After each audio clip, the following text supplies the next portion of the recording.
끝나고 이제 방학 기다리고 있죠? 네, 오늘은 조금 좀 차분한 시간을 좀 가지려고 합니다. 이제 이번 주 계속 비 오고 장마철이고 지금 뭔가 조금 그렇잖아요. 지금 날씨가 좀 되게 차분한 날씨잖아요. 이럴 때 우리가 조금 예배를 드릴 때 조금 오늘은 좀 들뜬 상태에서 예배를 드리는 게 아니라 좀 차분하게 기도로 좀 준비하고 예배를 드렸으면 좋겠습니다. 우리가 한 5분 정도 이제 좀 기도하는 시간을 가질 텐데요. 이때 기도가 나오는 친구들은 그냥 기도를 하시면 되고 기도가 안 되는 친구들은 그냥 손 모으고 눈 감고 이번 지금 우리가 올해 살아갔던 이 6개월 우리가 상반기를 어떻게 보내는지 한번 좀 생각하는 시간을 좀 가졌으면 좋겠습니다. 우리가 이렇게 좀 돌아보면서 남은 올 한 해를 좀 어떻게 살아갈지도 생각하는 시간을 좀 가졌으면 좀 좋을 것 같아요. 우리 기도할 텐데 짧다면 짧고 길다면 길분 한 5분 정도 기도할 때 우리가 정말 전심으로 혹은 정말 내 삶에 대해서 어떻게 살아보는지 좀 고민해보는 시간을 가졌으면 좋겠습니다. 네, 다 같이 기도하시겠습니다.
예수님의 이름으로 기도했습니다. 아멘. 네, 찬양팀 나와서 찬양 준비하시겠습니다.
함께 자리에서 일어나서 기쁘게 찬양드리고 합니다.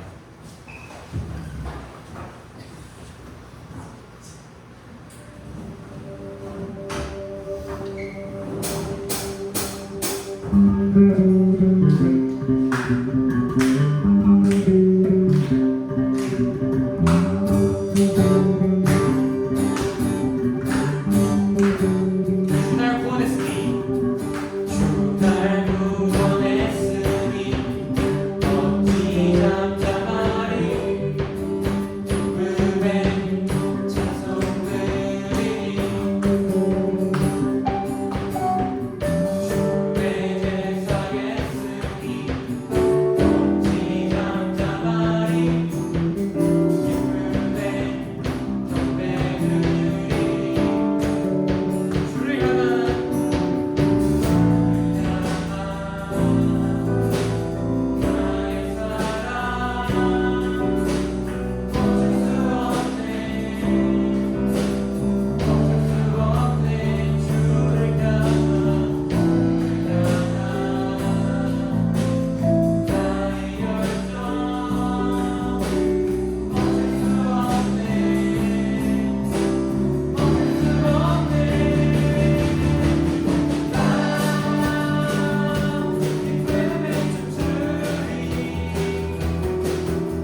하나님 감사합니다. 오늘도 이렇게 우리 한자리에 모아주시고 이렇게 비가 오고 우중충한 단중에도 함께 모여 주님을 찬양하고 예배드릴 수 있게 해주셔서 정말 감사합니다. 정말 우리 찬양의 가사처럼 주님이 찾으시는 그 한 사람이 우리가 제가 되길 원합니다. 주님께서 우리의 마음을 물려주시고 하나님을 알려주셔서 주님 앞으로 진실되게 나아가고 오늘 드린 예물처럼 정말 나중에 시간이 흘러 주님을 진실되게 영접하고 주님과 함께 동행하며 진심으로 나 자신을 온전히 주님께 기꺼이 자발적으로 드릴 수 있는 그 믿음까지 허락하여 주시옵소서. 오늘도 이렇게 예물을 드렸습니다. 이 예물 가운데 마음이 담기게 하시고 이 예물을 통해서 하나님께서 하시고자 하는 그 하나님 나라의 귀히 쓰일 수 있도록 인도하여 주시옵소서. 오직 이 예배 가운데 우리 주 예수 그리스도 삼위일체 하나님만 높임 받으시길 원합니다. 이 모든 것 우리 주 예수 그리스도의 이름으로 기도드립니다.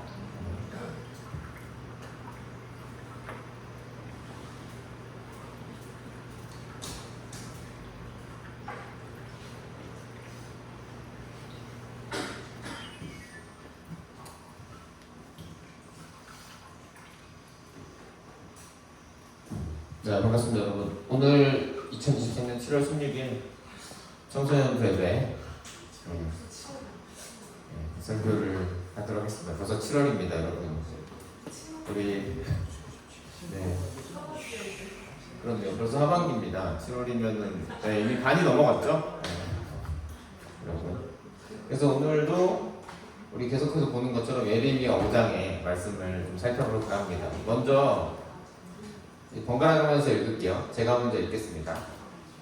예루살렘에 사는 사람들아, 예루살렘의 모든 거리를 두루 돌아다니며 둘러보고 찾아보아라. 예루살렘의 모든 광장을 샅샅이 뒤져보아라. 너희가 그곳에서 바르게 일하고 진실하게 살려고 하는 사람을 하나라도 찾는다면 내가 이 도성을 용서하겠다.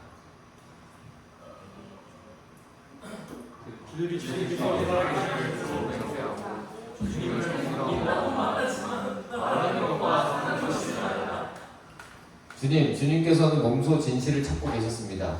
주님께서 그들을 때리셨어도 그들은 정신을 차리지 않으며 주님께서 그들을 멸망시키신 것인데도 그들은 교훈받기를 거절합니다. 그들은 얼굴을 바위돌보다도 더 굳게 하고 주님께로 돌아오기를 거절합니다. 나는 이러한 사람들을 보았다. 가난하고 무식한 사람들은 주님의 길도 모르고 그래서 주님도 모르니 그런 상황에서 행동할 수밖에 없지. 이제 부유하고 유식한 사람들에게 가서 그들에게 이야기를 해보자. 그들이야말로 주님의 길과 하나님께서 주신 법을 알고 있을 것이다.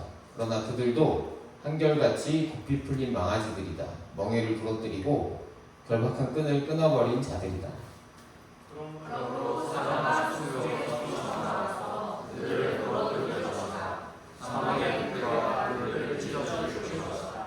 용이 성을 알고 있으니 성을 한쪽으로 나온 자마다 모두 지켜 죽을 것이다. 그들의 죄가 들고 하나님을 대하는 이가 매우 크구나. 예루살렘아, 내가 너를 어떻게 용서하여 줄 수가 있겠느냐? 너의 자식들이 나를 버리고 떠나서 신도 아닌 것들을 두고 맹세하여 섬겼다.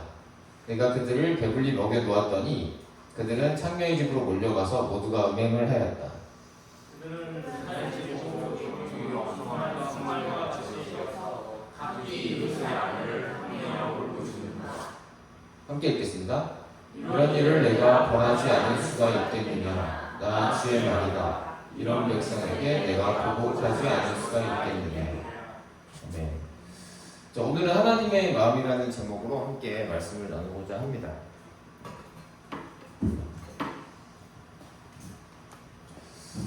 오늘 계속해서 예레미야는 이제 심판의 이야기를 하고 있어요. 이거 계속 아마도 제가 본문을 다 이제 우리가 하게 될 본문을 다 살펴보진 않지만 이 25장까지는 회복의 메시지는 굉장히 조금 나오고 거의 심판과 책망의 목소리가 많이 있습니다. 그만큼 하나님께서 이제 굉장히 참아오셨다가 결국에는 이제 심판을 결정하신 거라서 이게 거의 폭포수처럼 이런 혼란이라든지 막 혼내는 게 쏟아져 나오고 있는데, 그래서 말씀을 또 하시고 계세요. 예루살렘에 있는 사람들한테 얘기를 하면서 진실하게 바르게 일하고 진실하게 살려고 하는 사람을 하나라도 찾으면은 용서를 하겠다고 했어요. 네. 그래서 용서를 하겠다고 했는데 이 사람들은 맹세는 하는데 주님을 섬긴다고 말을 하는데 말하는 것과 사는 것이 다르다고 합니다. 그래서 이때도 역시 이때 요즘과 비슷했던 것 같습니다.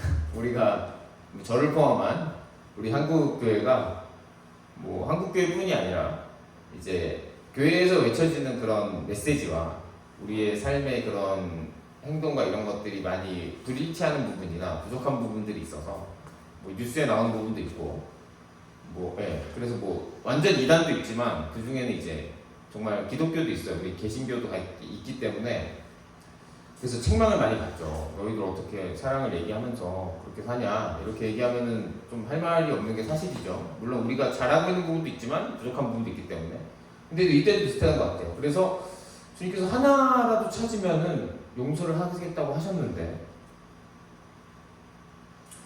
이 한 사람을 찾는다는 거에서 좀 이렇게 생각이 나는 부분이 있어요.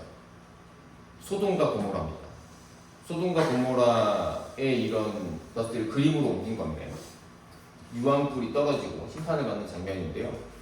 우리가 소돔과 고모라라는 표현을 많이 쓰는데 아브라함이 거기서도 좀 심판을 막으려고 하나님께 많이 매달렸어요. 그래서 50명부터 시작해서 사람을 점점 줄여가서 10명만 하나님을 따르는 의인 10명만 있으면 면제시켜 주시겠다고 했거든요. 거기서 심판을. 근데 10명을 못 찾아서 지금 심판이 떨어졌거든요. 근데 지금 세월이 많이 흘러서 이제는 한 사람만 찾으면은 용서를 해주시겠다고 했는데 찾을 수가 없었어요. 그러면서 이제 예레미야가 얘기를 해요. 이 사람들이 정신을 차리지 않고 하나님을 거절한다. 그들의 얼굴을 바위돌보다도 더 붓게 하고 주님께로 돌아오기를 거절한다. 라고 얘기를 합니다. 그래서 하나님께서는 이 하나님을 잘 따르고 하나님을 잘 받아들이는 것에 대해서 좀 부드러운 마음이라고 성경에서 표현을 하고 또 그리고 이제 거절하거나 하나님의 말씀을 튕겨내거나 아예 내가 다른 길로 가려는 그런 표현들을 굳은 마음이라고 표현을 하는데 여기서도 얼굴을 굳게 한다는 표현을 쓰고 있어요. 하나님을 거절합니다. 그래서 이런 생각도 해봤어요. 이제 가난하고 이제 무식한 사람이라고 번역이 되어 있는데 이제 주님의 길도 모르고 하나님께서 주신 법도 모르고 그래 사정이 환경이 여의치 않아서 잘 모르는 사람들 배울 기회가 없었고 이런 것들을 잘 하나님의 법도 당연히 문자로 되어 있는 거기 때문에 그때는 책도 위에 있죠. 종이책도 없었고 막 두루마리에다가 막 새겨서 넣고 하던 시절이라 접하기 힘든 사람도 있었어요. 당연히 요즘처럼 모두가 다 접할 수 있는 건 아니고 그래서 그러면은 일단은 잘 모르는 사람은 그렇다 치자. 모르니까. 자, 근데 여기서 그러면 반대로 이런 얘기가 있죠. 노블리스 오블리주라고 찾아봤는데 이제 귀족은 의무를 진다는 뜻의 프랑스어 표현인데 우리나라에서 이 표현을 잘 쓰죠. 뉴스에서 쓰고. 그래서 부와 권력은 그에 따르는 책임과 의무를 수반한다는 의미입니다. 그래서 뭐 지도자층이나 많은 힘을 갖고 있는 사람들은 그에 걸맞는 품격과 공동체를 위한 헌신이 있어야 된다. 이런 것을 요구하는 그런 목소리인데요. 근데 이때도 하나님께서 이런 것과 비슷한 걸 얘기하신 것 같은데 그러면 부유하고 유식한 사람들한테 가봤더니 이 사람들은 알면서도 다를 바가 없었습니다. 한결같이 고삐 풀린 망아지들이었고 망아지들이 고삐 풀린 망아지라는 표현이 정말 자기 마음대로 미쳐서 날뛴다는 뜻이죠. 이런 표현을 쓰시면서 멍에를 부러뜨리고 결박한 끈을 끊어버린 자들이다. 그래서 멍에를 끊어버린다는 표현은 이걸 멍에라고 한대요. 물론 이제 이거는 이제 우리나라 이제 농사짓는 소에 있는 멍에이기 때문에 그때 당시 이스라엘의 멍에와는 약간 다를 수 있지만 본질은 이제 짐승을 이렇게 결박을 시켜서 주인이 원하는 대로 갈 수 있도록 조종을 하는 거죠. 왜냐면은 이게 다 코랑 연결돼 있잖아요. 그래서 주인이 당기면 아프거든요. 그래서 이쪽으로 가면 안 되고 저쪽으로 가야 되는구나 이런 것들을 알려주는 건데 이 멍에를 풀어 제친다는 거는 주인한테 대항한다는 의미입니다. 내가 종이 아니고 종과 주인의 관계가 아니고 이걸 다 풀고 그냥말로 대든다는 의미, 들이받는다는 의미이기 때문에 하나님께 지금 들이받고 있다 이런 의미가 될 수 있는 거예요. 그래서 사자가 숲속에서 뛰쳐나와서 늑대가 찢어 죽이고 표범이 나온다는 얘기는 지난 시간에 계속 이어서 이 바빌론을 상징하고 있어요. 이 바빌론이 심판을 할 거기 때문에 너희들의 이런 스스로 나를 저버린 이런 행동들이 결국에는 사자나 늑대나 표범으로 표현되는 강대국 바빌론에 의해서 너희들이 이제 멸망을 하게 될 것이다. 이런 얘기를 계속 하고 계십니다. 그래서 지금 하나님께서는 속이 막 타시는 거예요. 예루살렘아, 내가 너를 어떻게 용서해 줄 수가 있느냐. 이게 사실은 답이 정해진 질문입니다. 이런 거를 수사학적인 표현이라고 하더라고요. 이게 한마디로 정해져 있는 거예요. 용서 못 한다는 거예요. 네, 정해져 있는 겁니다. 그래서 너희 자식들이 나를 버리고 떠나서 신도 아닌 것들을 두고 맹세해서 섬겼다. 예, 우상숭배를 얘기하는 거죠. 그래서 그들을 백일이 먹여 놓았더니 창녀의 집으로 몰려가서 모두가 음행을 하였다. 역시 이것도 뭐 바알이라고 표현 안 돼 있지만 농사의 신, 축복의 신, 또 그리고 바알의 이제 부인은 아세라 신이라고 해서 이제 출산의 신이죠. 자녀가 많이 있는. 그래서 너희들은 지금 나를 섬겨야 되는데 그러지 않고 잘 먹고 잘 사는 것, 이런 것들에 눈에 보이는 그런 것들, 풍요와 쾌락을 쫓아서 그런 것들을 섬겨서 나를 배반했다는 얘기를 계속해서 하고 계십니다. 그래서 그들이 살찌고 정욕이 왕성한 순말같이 돼서 각기 이웃의 아내를 탐내어 울부짖는다. 이렇게 얘기를 하고 있는데 이런 일을 내가 어떻게 벌하지 않을 수 있겠느냐 라고 얘기를 하십니다. 그래서 생각을 좀 해봤어요. 이게 우상숭배하고 이웃의 아내를 탐하고 이런 것들은 이제 십계명에 있는 내용들이에요. 여러분들이 잘 알고 있듯이 뭐 우리는 이거를 외우진 않지만 다들 익히 알고 있죠. 네. 그래서 성경에 나와 있는데 모세에게 돌판으로 새기게 하신 거죠. 돌판을 새겨주셨는데 그래서 지금 잘 보이지 않겠지만 1계명은 너는 나 외에 다른 신들을 두지 말라. 두 번째는 우상을 만들지 말고 어떤 형상도 섬기지 마라. 세 번째는 하나님의 이름, 여호와의 이름을 망령되게 입에 올리지 마라. 또 그리고 네 번째는 안식일을 기억해서 거룩하게 지켜라. 그래서 여기 앞에 네 가지는 하나님 사랑을 얘기하고 있어요. 하나님과 관계된, 인간과 하나님의 관계에 대해서 지켜야 될 것들. 또 그리고 다섯 번째는 내 부모를 공경해라. 여섯 번째는 살인하지 말라. 일곱 번째는 이제 간음하지 말라. 이렇게 다른 이제 뭐 바람을 피우지 말고 외도를 하지 말라는 얘기죠. 도둑질하지 말라. 또 여덟 번째는 도둑질하지 말라. 아홉 번째는 이웃에 대해서 거짓 증거, 거짓말이나 이런 거 하지 말라. 또 열 번째로는 내 이웃의 집을 탐내지 말라. 그래서 이제 이 내 이웃의 집에 이제 포함되어 있는 상세 구조를 보면은 여기서 아내나 또 남의 집의 종이나 물건 같은 거를 가축이나 이런 거를 탐내지 말라는 구절이 있거든요. 생각을 해보면은 하나님과의 관계에 있어서도 그렇고 사람과의 관계에 있어서도 그렇고 지금 이스라엘 백성들이 엉망이라는 겁니다. 그래서 한 사람만 있었으면 내가 용서를 해주고 싶은데 근데 그 한 사람을 찾을 수가 없다는 거예요.